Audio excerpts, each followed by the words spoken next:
Hello, everyone, and welcome back to another episode of the Max AC channel. For this month's theme, since eggs are somehow even more expensive than they were a few years ago, we will be doing Frugal February once again, where we'll be making 4 more delicious recipes that will hopefully help save you a few bucks by using ingredients you probably already have lying around your house, and or by also saving you some time on cooking, so you can spend both your money and time frugally. For this week's episode, we will be making some sticky Asian ribs. For this recipe, you will need 1 rack of pork or beef ribs, some dry rub, which you can make by using a quarter cup of brown sugar, 2 teaspoons of paprika, 2 teaspoons of salt, 2 teaspoons of garlic powder, 2 teaspoons of onion powder, half a teaspoon of optional ground ginger, half a teaspoon of optional Chinese 5-spice, and half a teaspoon of optional white pepper.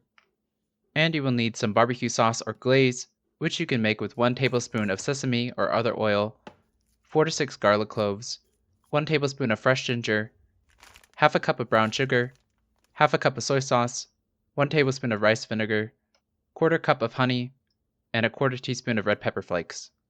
And for some optional garnish, you will need some sesame seeds and green onions or parsley. This will make about 2 to 4 servings, so adjust as needed. First, preheat the oven to 275 degrees Fahrenheit. Then while we wait, we'll prepare the ribs. So using a sharp knife or your hands, remove the silver skin membrane and any other large pieces of fat from the ribs, and then cut the ribs into 4 portions or so. For the dry rub, combine the quarter cup of brown sugar, paprika, salt, garlic powder, onion powder, ground ginger, Chinese 5-spice, and white pepper in a small bowl, and then coat all sides of the ribs with the seasoning. Once your ribs are fully seasoned, wrap them in some parchment paper and some aluminum foil, and then place them all on a large baking sheet lined with some more aluminum foil for easy cleanup. Then your oven should be done preheating, so once your ribs are ready, place them in the oven and bake them for 2 to 2.5 hours. When your ribs are almost done, we'll begin to prepare the glaze. So in a small saucepan, add in the sesame oil and heat over medium-low heat. Then mince up the garlic and ginger and add it to the oil, sauteing for about 2 minutes or so, or until fragrant. Then add in the half cup of brown sugar, soy sauce, rice vinegar, honey, and red pepper flakes and give it a mix. Then bring the mixture to a boil, stirring occasionally and reduce for a few minutes until thickened slightly. Then let the glaze cool a bit before we add it to the ribs. Once your ribs are ready, remove them from the oven and unwrap the ribs. If you wish, you may pour in the drippings into the glaze and then reduce the sauce even more, or add in some cornstarch to rethicken the sauce. Then, once your sauce is cooled, brush the ribs all over with the glaze, and then when you're ready, set your broiler on high and broil the ribs for 2 to 3 minutes, watching closely until they become slightly charred. Then remove them from the oven and garnish with your sesame seeds and green onions or parsley. Serve with the extra sauce if desired. And with that, your sticky Asian ribs are ready to eat.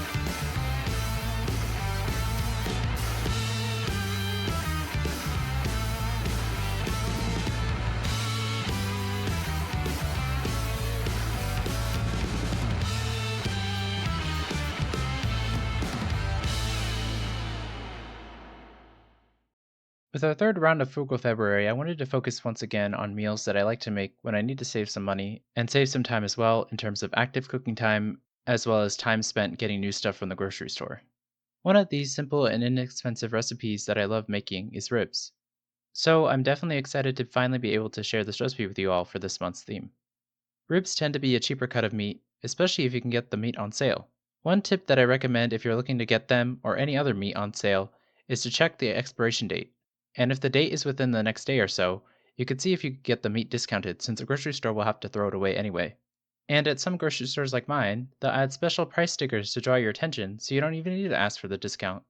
This recipe is one of my favorites since it takes very little actual active cooking time, with most of the time spent on cooking the ribs low and slow in the oven, and with the dry rub and glaze able to be prepared ahead of time or swapped with store-bought versions to save even more time. This results in very juicy and fall-off-the-bone tender ribs that are deceptively complex for how easy it is to make, since all you have to do is basically wrap up the ribs and throw them in the oven. Also, you tend to get a lot of meat for your money, so you can also cook a ton of meat at once and meal prep with this as well. Speaking of which, if you wish to warm up your leftover ribs, wrap them up tightly in parchment paper and aluminum foil again, and reheat them in the oven at 275 degrees Fahrenheit for 15 minutes or so, or until they're warmed up to your liking. I typically prefer beef ribs over pork ribs, but they can be quite a bit more expensive, so if you're wanting to save some money, I definitely recommend the pork ribs. Though if you wish to use beef ribs, this recipe will work exactly the same with either type of ribs. But regardless of what type of meat you use, this extremely simple and highly flavorful recipe will be a great way to cook a whole bunch of juicy and tender meat for very little cost to you, both in terms of your time and your money. Anyway, I hope you all enjoyed the video. In the comments below, let me know how it went if you decided to make it, and let me know if you have any questions or if there's anything you want me to make next. Like the video, share with your friends and family, and subscribe to this channel for more episodes of the Max AC channel. And remember, if you want to stay cool in the kitchen, turn your AC to the max and watch the Max AC channel. This results in very juicy and fall off the bone tender ribs that are deceptively complex.